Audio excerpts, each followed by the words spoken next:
Assalamualaikum warahmatullahi wabarakatuh. Hari ini kita akan membahas materi kimia kelas 10, yaitu tentang bentuk molekul. Tapi sebelum belajar, alangkah baiknya kita berdoa terlebih dahulu. Berdoa dipersilahkan. Berdoa dicukupkan. Oke, kita akan mulai membahas materi tentang bentuk molekul. Nah, di sini ada geometri molekul. Nah, di sini ada bentuknya linear, ya, atau linear. Ada bengkok, ya, contohnya H2O. Ada segitiga planar, contohnya BH3. Ada planar bentuk T, itu EF3. Ada piramida trigonal atau trigonal piramida. Nah, ini adalah beberapa contoh geometri molekul. Ini yang akan kita pelajari nanti hari ini. Sekarang kita akan meramalkan geometri molekul-molekul tersebut. Jadi kita bisa meramalkannya yaitu melalui teori domain elektron atau teori VS-EVR, ya. Atau kepanjangannya valency shell electron pair repulsion. Cara meramalkan berdasarkan tolak-menolak elektron-elektron pada kulit terluar pada atom pusat, ya. Ini. Nah, prinsip dasarnya dalam teori domain elektron atau teori VS-EVR yaitu satu PEI, ya, baik itu ikatan tunggal, rangkap 2 atau rangkap 3 merupakan satu domain. Jadi mau ikatannya tunggal, rangkap 2 atau rangkap 3 disebutnya satu domain. Selanjutnya, satu PEB merupakan satu domain, ya. Selanjutnya di sini ada PEB. PEB artinya PEB bertolakan dengan PEB akan lebih besar dibandingkan dengan tolakan PEB dengan PEI. Nah, PEB dengan PEI ini akan lebih besar tolakannya antara PEI dengan PEI. Jadi tolakan yang paling besar itu adalah tolakan antara PEB dengan PEB. Yang kedua, PEB dengan PEI. Dan yang ketiga, PEI dengan PEI. Jadi kalau PEI dengan PEI atau pasangan elektron ikatan, tolakannya itu akan paling lemah dibandingkan dengan PEB. Nanti kita akan simulasikan melalui PET. Nah, jumlah domain elektron atom pusat dalam beberapa senyawa. Nah, ini contohnya. Ini contohnya ada senyawa H2O. Rumus struktur Lewisnya seperti ini. Ya, ini sudah kita pelajari pada materi ikatan kovalen. Ya, jadi nanti tinggal diingat-ingat lagi. Nah, di sini PEI-nya ada dua. Pertama, dalam H2O ini kita harus tahu dulu sih atom pusatnya. Nah, yang mana atom pusatnya? Dalam H2O ini, atom pusat itu yang jumlahnya lebih sedikit. Nah, di sini yang lebih sedikit itu adalah oksigen.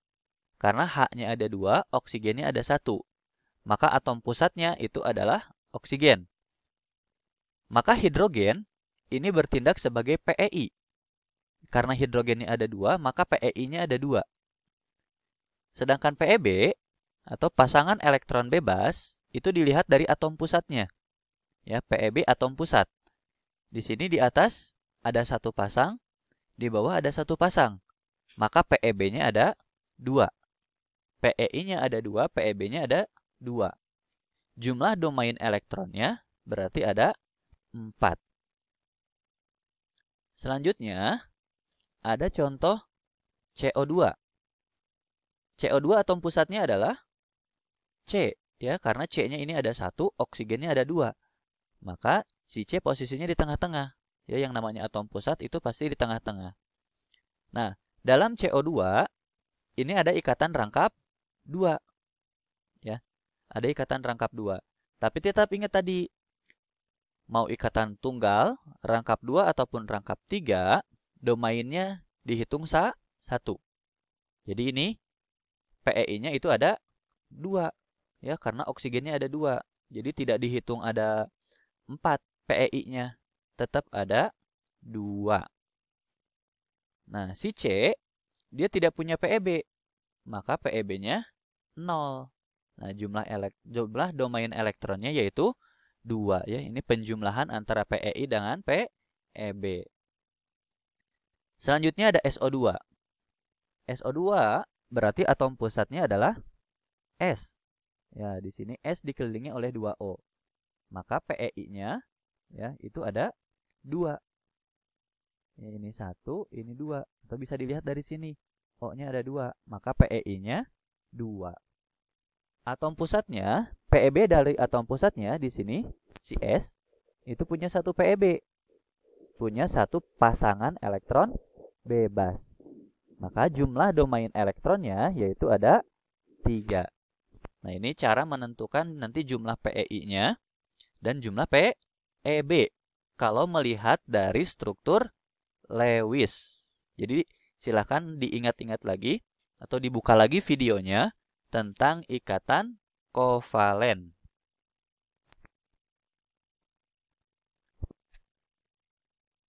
Selanjutnya, kita akan menentukan notasi tipe molekul.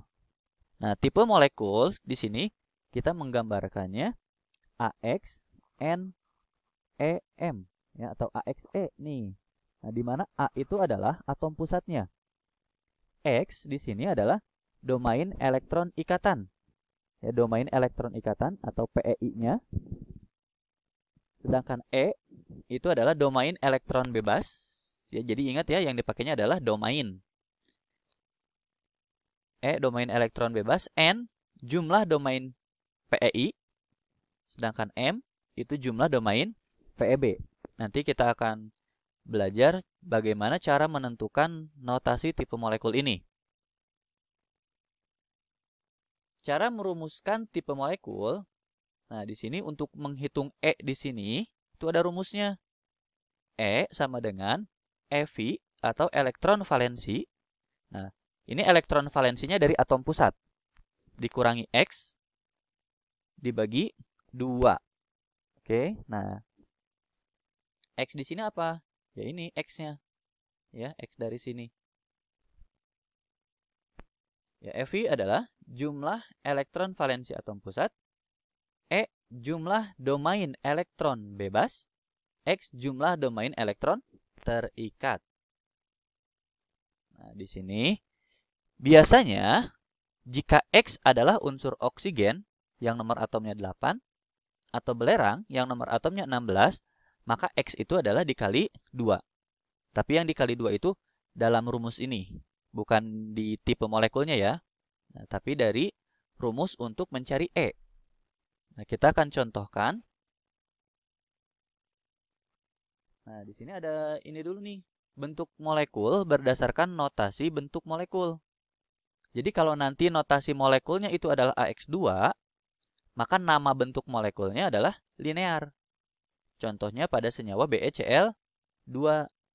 Kalau AX3 berarti segitiga planar atau trigonal planar. Nah, ini senyawanya BF3. Nah, ini adalah notasi molekulnya. Ini nama bentuk molekulnya. Nah, ini contoh senyawanya. Nanti kita akan belajar menentukan notasi molekul dan nama bentuk molekul. Jadi, ini pasangannya harus selalu diingat. Oke? Contohnya, di sini kita disuruh menentukan tipe molekul dan nama bentuk molekul dari molekul PCl3. Di mana nomor atom P itu adalah 15, sedangkan Cl itu adalah 17. Nah, bagaimana cara urutannya? Yang pertama, untuk menentukan ini bisa dari struktur Lewis, ya, seperti yang di awal, bisa juga menggunakan rumus yang tadi.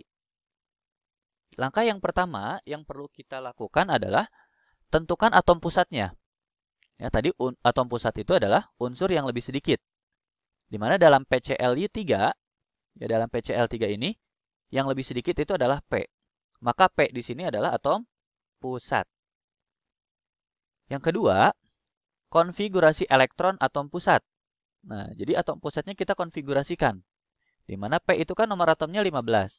Berarti konfigurasinya 285. Yang ketiga, tentukan jumlah domain. Ya, ini bukan domail tapi domain. Tentukan jumlah domain PeB. Tadi rumus domain PeB itu adalah E sama dengan EV dari atom pusat dikurangi X dibagi 2.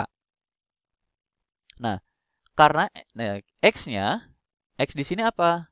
X di sini berarti si Cl-nya. Ya, ini Cl-nya ada berapa?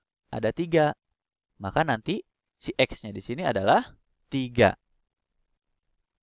Nah, maka E sama dengan elektron valensi atom pusatnya adalah 5. Nah, dari sini X-nya itu adalah dari Cl-nya. Karena Cl-nya ada 3 tadi, maka X-nya juga 3 dibagi 2. X dikali 2, kalau misalkan yang jadi PeI-nya, ya, yang jadi X-nya di sini, itu oksigen atau belerang biasanya. 5 dikurangi 3 sama dengan 2. 2 dibagi 2 sama dengan 1. Maka E-nya 1. Tahap yang keempat, tentukan tipe molekul. Nah, tipe molekulnya berapa? AX3E. Kenapa AX3E?